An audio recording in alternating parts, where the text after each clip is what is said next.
y el ejercicio del poder. Y esto, y por eso es que el capítulo se llama Querer cuidar, porque cuando hablamos del cuidado, estamos hablando de una voluntad, del ejercicio o el despliegue de una voluntad propia y una disposición, tanto al momento de hacerlo y con quién efectuar esa acción de cuidar, como incluso su negativa, el hecho de no querer cuidar a alguien o el hecho de decidir negarle un sistema de cuidados o negarle ciertos cuidados a otra persona. Y esto es muy interesante porque la ética nos hace reflexionar y sobre todo en los últimos años, por lo menos aquí en México, desde diferentes perspectivas, no solamente la filosófica, el tema del fenómeno de los cuidados es un tema que se ha vuelto central al grado de que incluso en México se está desarrollando un sistema nacional de cuidados. ¿Y eso qué significa en términos de acceso al bienestar social, de nuestra relación con los otros, con el acceso y el ejercicio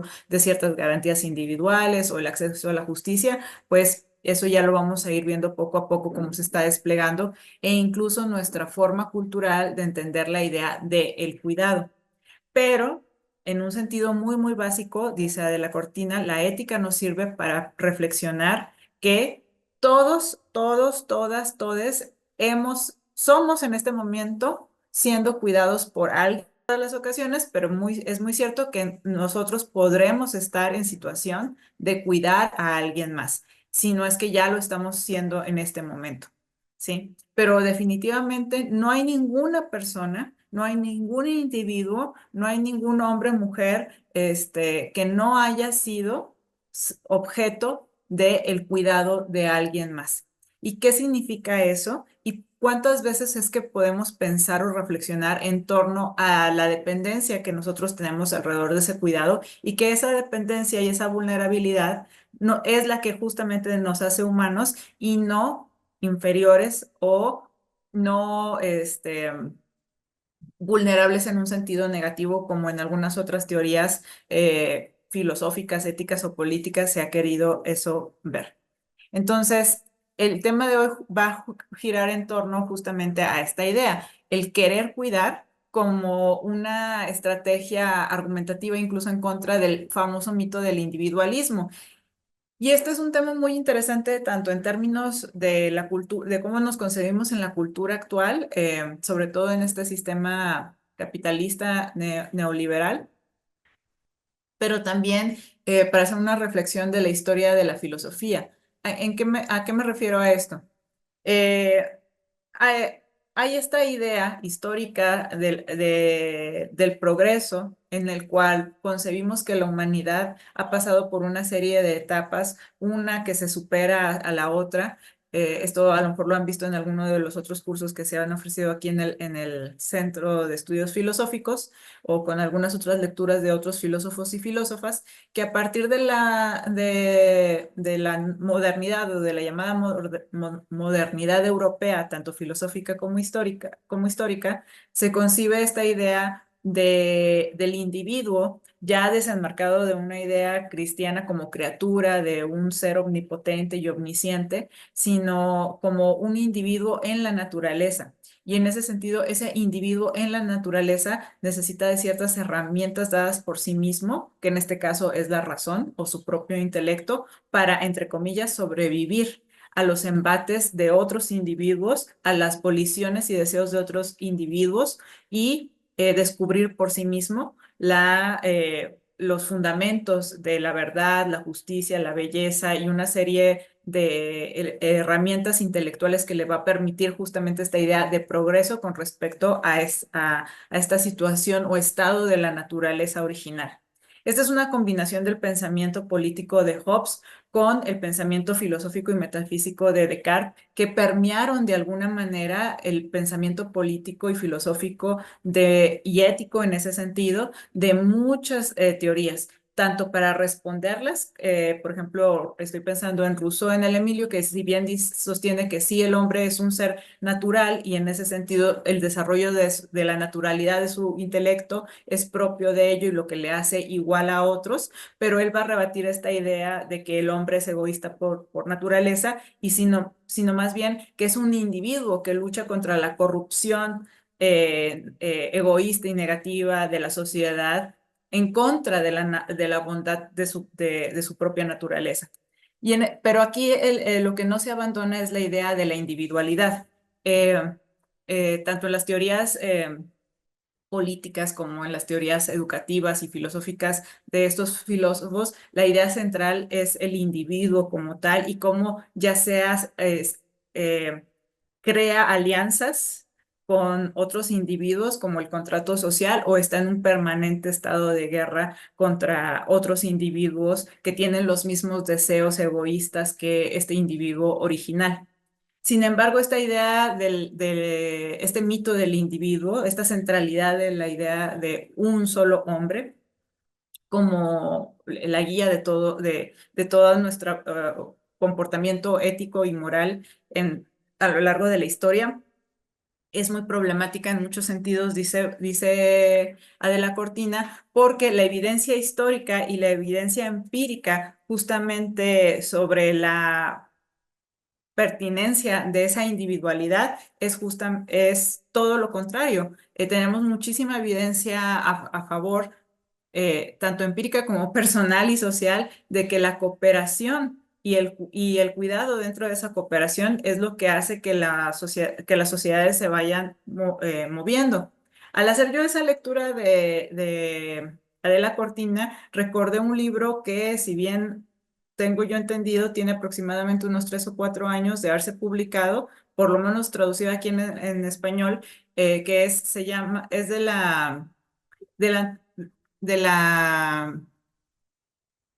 de la, arqueóloga, eh, de la arqueóloga feminista Marilú Merleau-Ponty, que tiene este libro que se llama El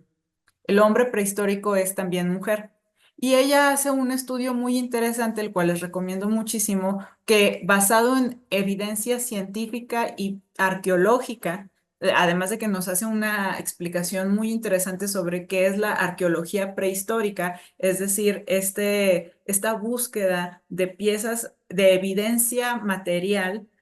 que no está, que en un tiempo cronológico nos habla de la vida de la humanidad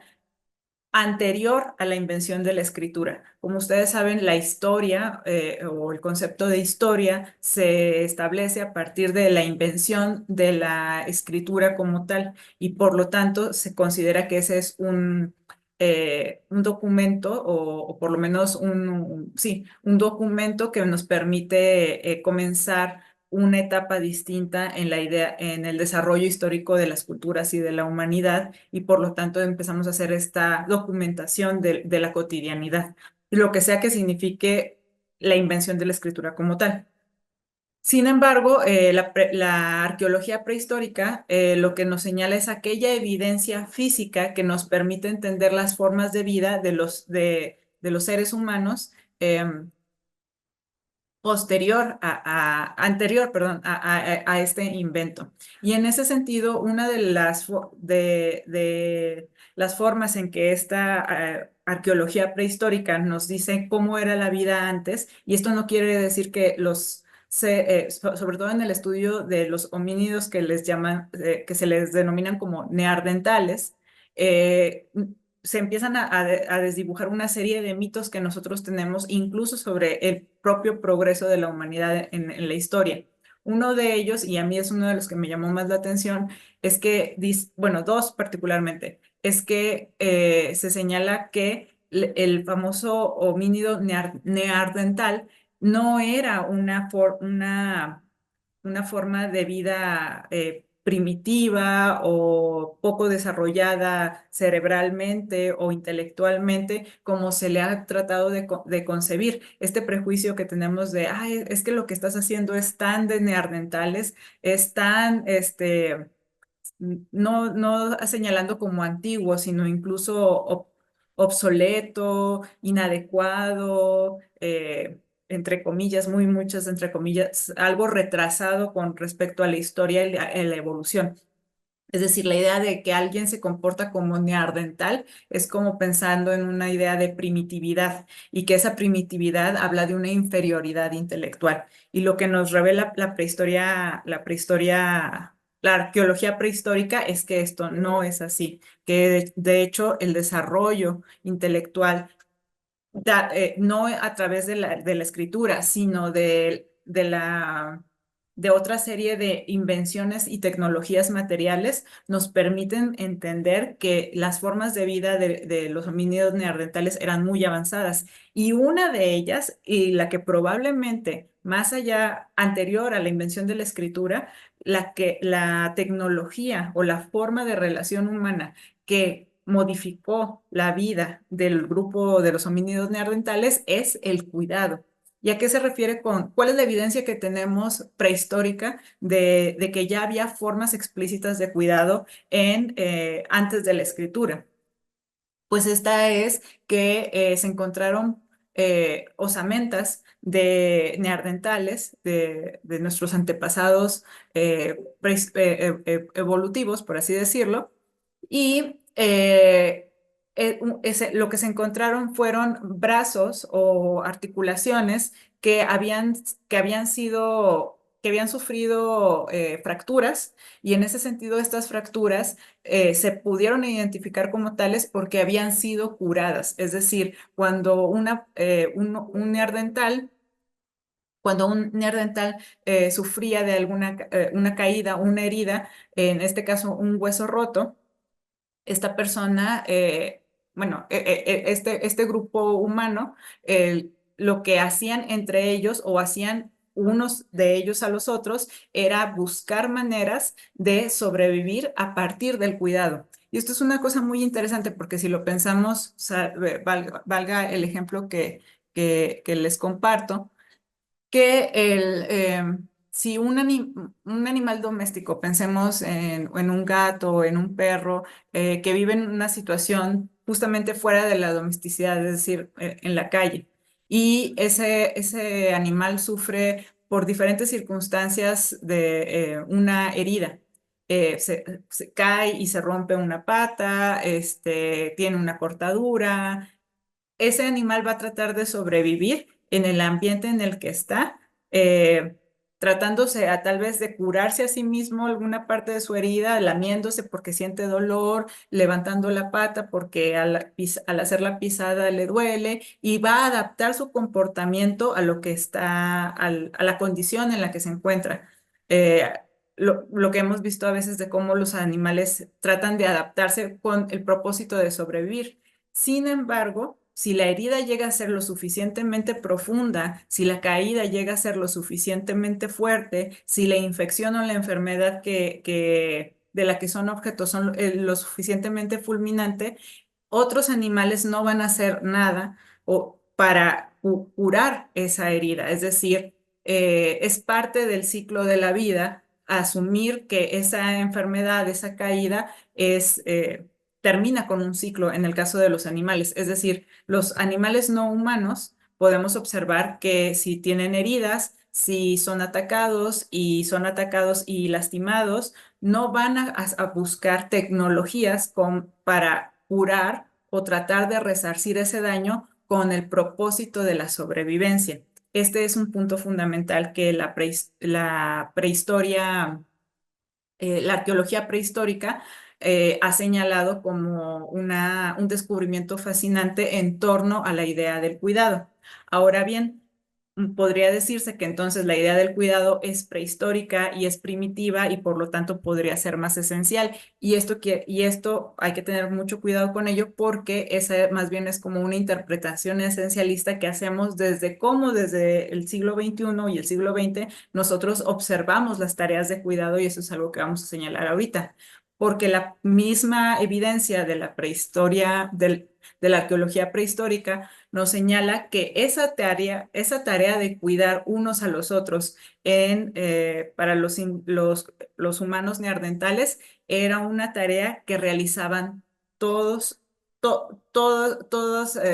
sí, todos los grupos, todos los miembros pertenecientes a ese grupo, ¿sí? No había una división sexuada del trabajo como se suele interpretar. Se suele interpretar, o que se llegó a interpretar hasta muchos.